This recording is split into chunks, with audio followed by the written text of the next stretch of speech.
Well, for many of us, our holiday decorating wouldn't be complete without a beautiful wreath. But if one thing's for sure, those wreaths are not cheap. So today we're going to learn how to make our own. And we couldn't do it without help from gardening expert Jenny Rosenkrantz with the University of Maryland Extension Office. We always looking for your help with this kind of stuff. My pleasure. All right, so let's start off. What do we need to make a wreath? Well, you need a form. You can use a regular coat hanger or a wreath form like this. This is awesome because it's a soft clip, easy to work with. Kids can work with this. Then you need fresh greens, and that can be pine. I've got some pine here. I've got Leland cypress. I've got arborvitae, and I've got some spruce. The spruce I actually got from the bottom of the Christmas tree that I bought. Okay. So, I mean, you really can go ahead and get your neighborhood involved and then just, you know, get a tree. Okay, you need the pruning shears. Pruning shears are always important too. Yeah. And then what you do is you put everything together in a bundle, and I've got a whole bunch of bundles together. So with this soft clip, let me show you how easy it is. You take the bundle, you just put it down on the ground. Okay. And you bend it, just like that. Now let me ask you this: when you cut these off, they do have to be cut off a healthy plant, don't they? Yes, they do. A healthy plant means that you're going to have good greens that are going to last. If you don't have a healthy plant, then everything's going to be dry and nasty, and it'll fall apart on you. And you don't want that. You want it to be really good. Now, is there any? You're just putting them kind of randomly on there? Different? No, I'm actually putting them in a pattern. I'm starting here, and then every time I put the new one on, I'm covering the clips of the old ones. So we're just zooming this around, running like crazy. I'm running all over you. At least I'm not stepping on your toes. Is there any green that you would not recommend? The only thing that I don't like to recommend would be hemlock, simply because I love it, but it dries out so quickly. But any type of evergreen that you have on your home grounds, it can be a broadleaf evergreen like camellias, hollies, anything like that would be just fine. Okay, and then there were some other pines, evergreens, boxwood? Absolutely, absolutely. Anything like that would be absolutely fine. And then when you're all done, you've got a wreath like this. It looks absolutely gorgeous. Okay, let's take a look at it. You did that so quickly. There it is, there it is. Really and you put a bow on it and you've got it done.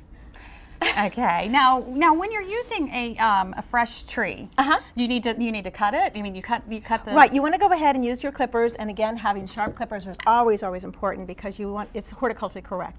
So you make your cuts about maybe 5 to 7 inches long, and I use either my hand to say this is how long it needs to be, or my clippers. And when you do, you grab a bundle of this, grab some bundles. Yeah, grab Can I some try? of that. Sure, sure.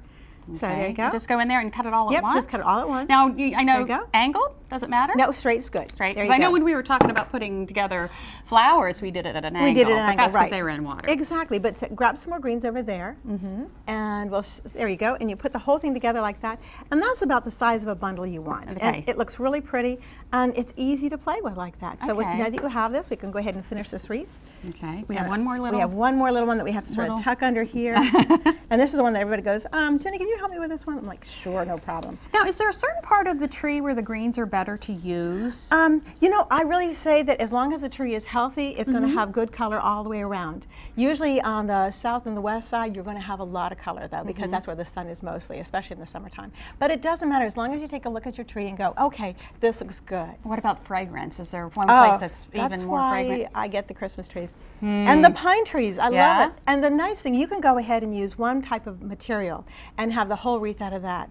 I like to do the multi-wreath one like this because it hides a multitude of, oh, this is a little skinny and this is a little fat. But I mean, whatever you choose, as long as you have fresh greens, you're going to have fragrance, and something like this is going to survive. It is going to survive. Yeah. Now, one thing to remind, when you hang it up, don't hang it up in the full sun, and for heaven's sakes, don't put it in the full sun on a wooden door with a storm door over top, because it'll just bake, and you don't want that. So, but this will last until springtime. Really? Really.